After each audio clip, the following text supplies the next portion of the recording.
Too many leaders lead for validation, not impact, for what they can get out of it more than what they can give to it. Hi, my name is Chris, and I'm obsessed with how leaders grow and develop, and I too have insecure moments. We all do. Glad you're here with me now on the SightShift Podcast so you can learn how to lead for impact, not validation. Welcome into the SightShift Podcast. So glad to have you back with us. I'm Mark, he's Chris, and we're in for another Lead for Impact series episode today. What lead for impact was that? What lead for impact was that? Is that what I said? Is that how I structured the sentence? What is lead for impact? That's what I'm asking you. What is lead for impact? Lead for impact. Well, I'll tell you this at home, like I can't miss a beat because they have all these phrases they throw at me. Like if I trip over the syllable for a sec, they're like, what are you trying to say? Spit it out. What's the problem? Like there's unrelenting drive for fluid speech at all times. I don't think I would do so well in your home. Well, you know, I'm probably getting back what I've dished out, even in fun, because I haven't been menacing with it at all. Yeah, but I definitely poke fun. Hey, so speaking of poking fun, you told me a story earlier. Maybe that would be a good story to start with today about how your family and extended relationship friends were poking fun of you over the weekend. Yeah, well, so my daughter's boyfriend did an impersonation of me at the table that everybody was laughing so hard. It looked like my wife was crying tears over it. So apparently when I'm shifting in between moments, I'm just like, all right, let's get seconds. You know, let's go for a walk. Or I'm talking about somebody, I'm using my hands in a certain way. Hard to believe. Yes. So yeah, it was a funny moment to be known. To be known. Yeah. And it plays into what we're talking about today. Yeah. Because you were aware of being known in the moment. Yeah. And it could have triggered you. I could have been defensive. No point in doing that. Yep. And so instead I was like, I'm going to sign up for the ride. Right. Let's have some fun. Just this morning in our team meeting, I was presenting some information that I'd been working on for a while, and it's not fun information. It's about taxes and how we're thinking about the company and just kind of behind the curtain stuff that we were dealing with. And it fell to me to put together the presentation and walk the team through it. So I get done.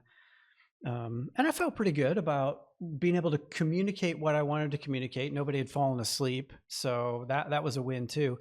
And one of the guys on our team who's known for some snarky comments was like, Mark, at the end of that, do you feel smarter? And in that moment, I'm like, is he joking? Is he jabbing me? Does he have something, like what's behind it? And so what do you do in that moment? This is also the guy that asked one of our other team members if he'd heard of Netflix. So there's a little bit of history there with him, and I think it was, I mean, I understand where he was coming from. We had a fun moment, had a chuckle over it, but like just like that, I've got an opportunity to validate, to get defensive, to push back, or to just be relaxed in the moment and go with the flow. And in this case, give him the benefit of the doubt, which was the right call. And just have a little fun with it. That's awesome. I mean, that for me is like, why even be in a meeting, right?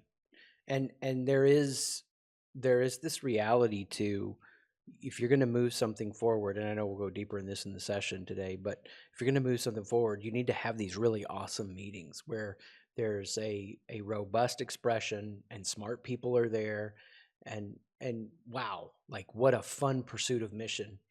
But that key piece, pursuit of mission, has to be fun when we're showing up in a way that we know each other well enough to have the fun. And that's like, I see so many cultures, you know, not having the fun because of everything we're going to go in through today, the insecurities that rage.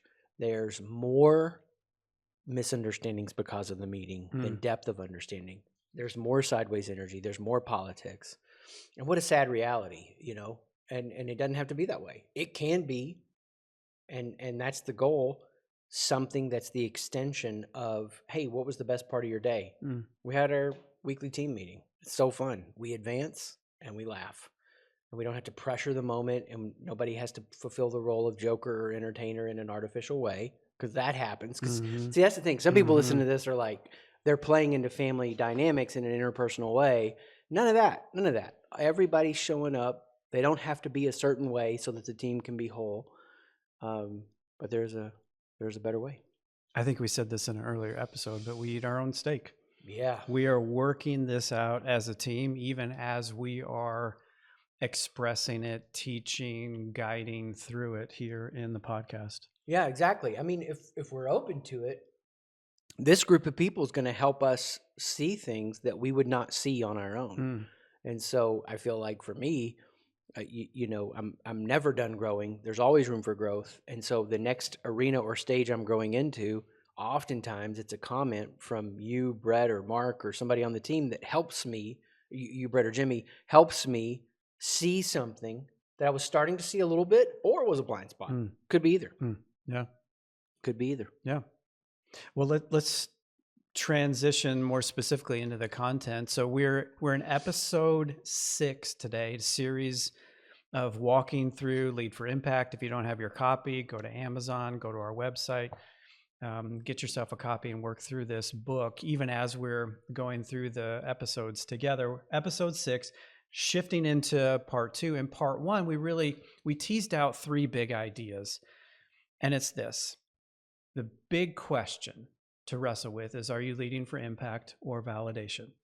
That's the big idea that we started with. And then over the last couple of episodes, we've introduced the broken formula of how people approach leadership today versus a better formula. The broken formula being mindfulness equals empathy plus psychological safety. Broken. Maybe an okay starting point, terrible ending point. Mm-hmm. The better formula that we introduce is impact equals right action plus right motive. So that's part 1, the previous 5 episodes. Today, we're going to dive a little bit deeper into specifically mindfulness.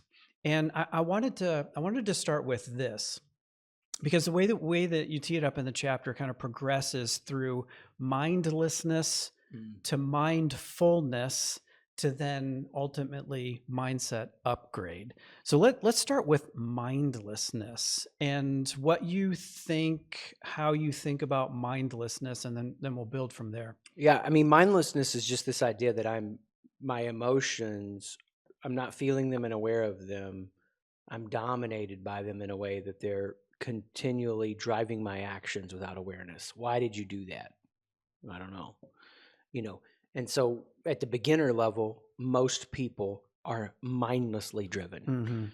Mm-hmm. And this isn't like we're just throwing this out there. Like, this is verified by research. 67% of adults don't graduate the stage of mindlessly being driven by how they think they should behave, what they think they should believe, so that they can conform to the people's acceptance they want. Like, that's most people. Most people, it's mindlessness, which is why so much around you in society can trigger, can program, can nudge you into certain behaviors. So another way to say that maybe would be just not being aware? Yeah. Not being aware is a great way to say it. All you're trying to do at the beginner level is get aware. Yeah. I'm trying to notice, why did I rush into that action? Why do I avoid that? Why do I try to take control of that moment? Why do I escape that moment? I'm just trying to pay attention. Yeah. And it's not like, in case I forget to say this later, as you get to the master level of this, it's not like you get to a point that you're like, okay, I'm one and done. You actually have to keep doing it over and over and over. I mean, the idea that... Say it isn't so. Yeah, exactly. I mean, I am currently, as I state this, mindless to some things in my life. Mm-hmm. That a year from now, I'll be like, I see that now. Mm. And I can look at things last year I was mindless on that I'm becoming mindful about right now. Mm-hmm. Yeah, there's a phrase that you like to use that I like. You never graduate awareness. Insert mindfulness in here. Or mindlessness. You never graduate. Mindlessness is just this continual cycle of notice first. It all starts with noticing, right? Bingo. Yeah. That's it. I mean, and the people that I'm most entertained by in life, the funniest people, notice the things everybody else misses. Comedians, right? They're training their attention to the silliness that we so often contort ourselves into. And then the people that I might be inspired by in a mentoring way. Maybe they mentor me through books or courses or resources or whatever. They're activating and achieving around a consciousness that I feel like I'm scratching at trying to get. And so I think for a lot of people, they just don't realize how much they're consumed by trying to get to a certain level of comfort and then finding a cruising altitude that they can, lock in on that is actually never possible. I had a funny moment over the weekend with my daughter. We have an unspoken game. She's not very competitive, but we play this unspoken game of noticing actors, actresses in a show that we might be watching, we might be watching, and connecting them to something else and recognizing. And so we're a couple episodes into a new season of a show, Rings of Power, and I did not realize one of the actors in the characters changed from season 1 to season 2. And I think it was you that actually pointed that out to me. I'm like, oh man, I'm slacking here. Only because of something annoying, but I'll get to that in a minute. Well, I was mindless Yeah. of that shift. And I happened to mention it to my daughter, just thinking like, oh, I got one. Yeah. And she looked at me like, where you been, Dad? I knew that from the beginning. And That's funny. I had this moment of, oh, you can't beat me. Rise up in me. Like I want to get all defensive, like, oh, Dad still got game here. And the mindlessness became aware at that point of, oh, that's an interesting sensation and emotion that I'm having. And I was able to flip it in the moment to like, oh girl, Dad's on the decline, you're on the peak, like go you. But I could have gone full all insecure, defensive. Dad's still got game in that moment. That's and it's a funny example, but like it's a real example. At home, being known, being vulnerable, being open, being mindful, noticing what's going on, and choosing to move toward impact rather than validation in that moment. That's awesome. Yeah. It's the smallest of moments, because if you catch it in those, the big ones take care of themselves. Yeah. Now my experience is different with that though, because in my home, the only reason I knew about that change of character is because I want to lose myself in the story, and then my wife wants to like start looking that up and commenting on it, and I'm like, shh.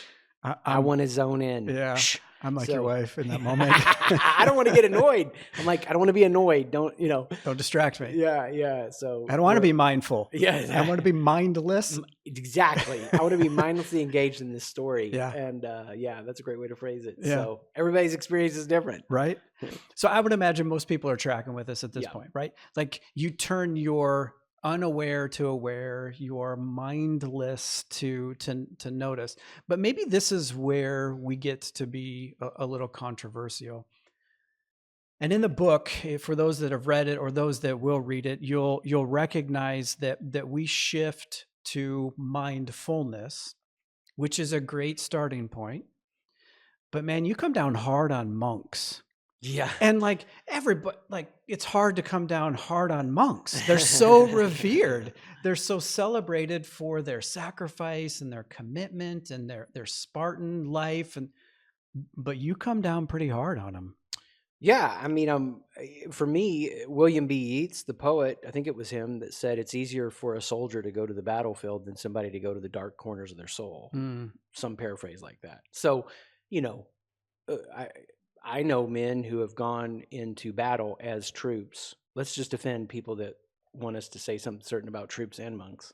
I know people that have gone to battle for this country as troops, and it's awesome. And it's an overflow of who they are, and it's healthy and whole, and it's wise, and it's a deployment, literally into a deployment of their gifts and experiences. And it's a sacrifice they've made, and their family has sacrificed them. I also know men who have enlisted, who have gone to battle to run from the present vulnerabilities and responsibilities that life is calling them to grow through. Everybody, if they reflect on it for a minute, knows people like that. Same thing, right? It's like, do I know people who I have experienced in my life who have committed themselves to the contemplative mystic pathways that are constant exploring of who they can become in a beautiful way, that they bring back gifts and help all of us? Yes. But I know way more people that would pursue some of these ideals in a way that, like, if I could just get to that place. And so they're not pursuing these things to enhance who they are. It's really a pursuit that they're escaping, growing through the vulnerabilities. And it's why we joked about it, I think, in one of our earlier episodes, or I remember joking about it in a meeting last week. You know, it's the person on the leadership team who does the yoga retreats continually that tends to be the most selfish. It's the CEO who's done the 10 ayahuasca journeys that can't find what he's looking for or whatever. It's this constant search for this experience where I know I am more than my ideas, thoughts, emotions, and attitudes. And that's a powerful experience to have, and you need to have that experience, but there's something after it. So, yeah, I guess we just offended two groups. Yeah. Not on purpose. Well, like it's on purpose, obviously, that we're using those examples. But I think this highlights one of the things that you're so good at, which is seeing where the current pop leadership culture, if you will, gets it wrong or doesn't take it far enough. Yeah. It is not that we are saying mindfulness is bad. Bingo. But if you stop there, it never resolves into right action, which is part of the formula that we're talking about, right? So mindfulness can help you toward getting to right motive. Bingo. But if you stop there, then it never becomes anything more than feeling good about yourself or feeling maybe a different way to say it is this: the individual transformation isn't about the individual as much as it is about the impact that the individual can have on the community around. Yes, that's it. Thank you. I mean, you can resolve the internal anxieties and not be of good use to humanity. And your purpose is not just to be of good use to humanity and that you're objectified that way, but it's a flow through. You know those things at the grocery store, like the take and bake loaves, where they're like mostly baked. Yeah. They're mostly baked, Yeah. but you put them in for 8 minutes at $3.75. Yeah.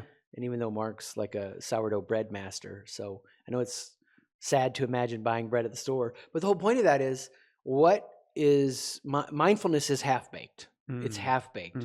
You've bought it and you want it to nourish you, but it's going to cause some digestion problems. The texture's not going to be pleasing. You're not going to serve that to company. You're not going to thoughtfully put that in front of people and think that they're well served.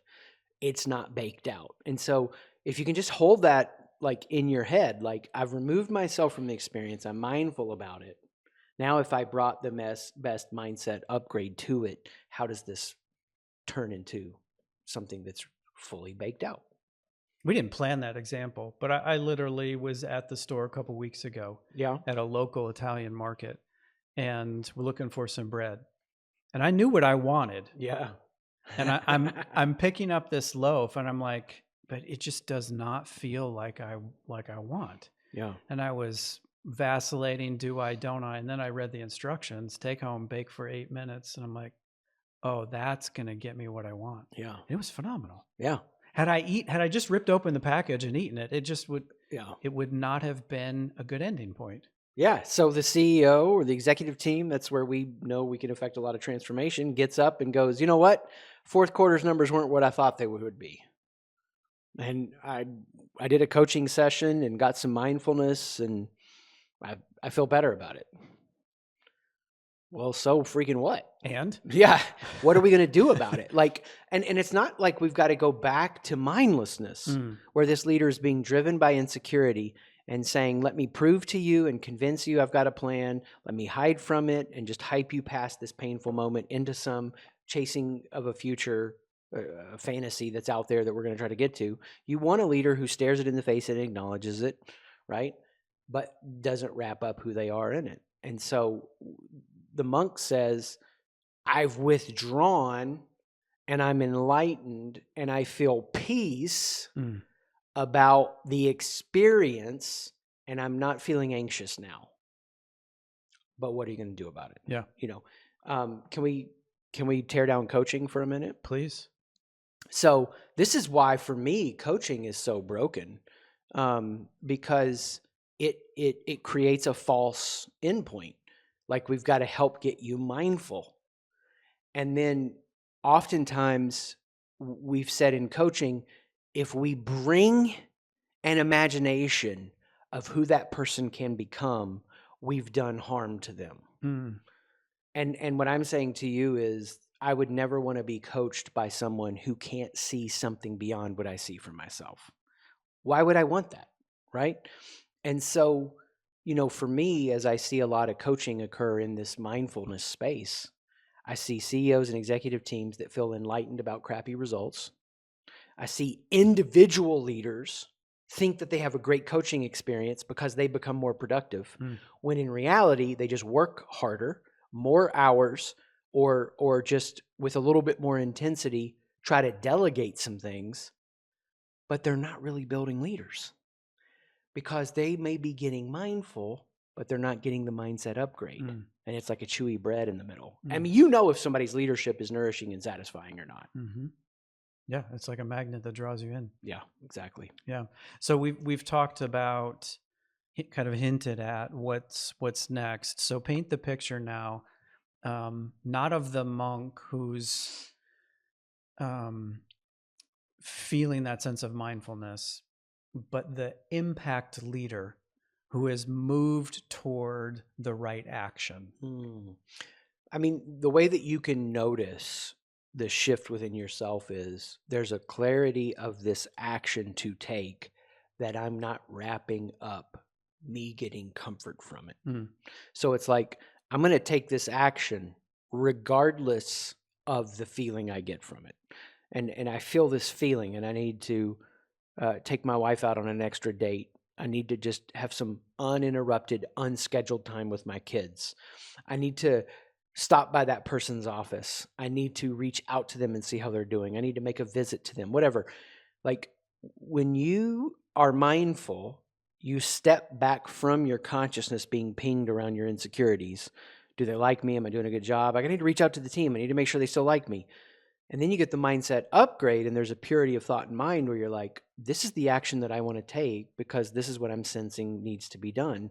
And your sensation is going to be different. It can be a combination of intuition and data. We want to use both, not just blind intuition, not just blind adherence to the data. But as I'm upgrading my view of reality, I'm going, okay, this is what I need to bring to this action. And my mindset is an upgrade because I'm not doing it for what I get out of it. And for me, the OG story there is, and this is true, and my kids laugh at me when I tell them, I don't remember being awake mentally until I had taken my daughter out for a lunch, who was like, she's like 20 or 21. She's 20, when she was like 17 years ago. So I'm 47, so 30, 28, whatever. I remember like waking up, sitting there with her because we were having a lunch. And I remember sitting there thinking, doesn't she have a great dad bringing her to lunch when busy day of work? Blah, look blah, how blah, awesome blah. I am. Yeah. Look how awesome I am. And that was the first time I remember becoming mindful. Like, I don't remember before then many instances of any significance. Maybe they're there if I thought long enough, where I was like, I am aware that there is a there. And it was transformative to step back and move from mindless to mindful and notice my thinking. And then what was the next thing to have the mindset upgrade? Hey, what would be a fun afternoon for you? What do you want to go do? That's the action. Yeah. You're making me think of a story just from last week, a much less significant story, but just to kind of paint some different pictures here, working with a vendor. and trying to get a big project done. And I was noticing, I became mindful, aware that the vendor was going down a path and maybe stepping on the toes of another team member, kind of doing some things. And I started thinking, I'm aware that that is happening. And had I stopped there, it would have been a failure on my part to move into some action to take. What crystallized for me in that moment was, oh, this vendor needs some more specific guidelines.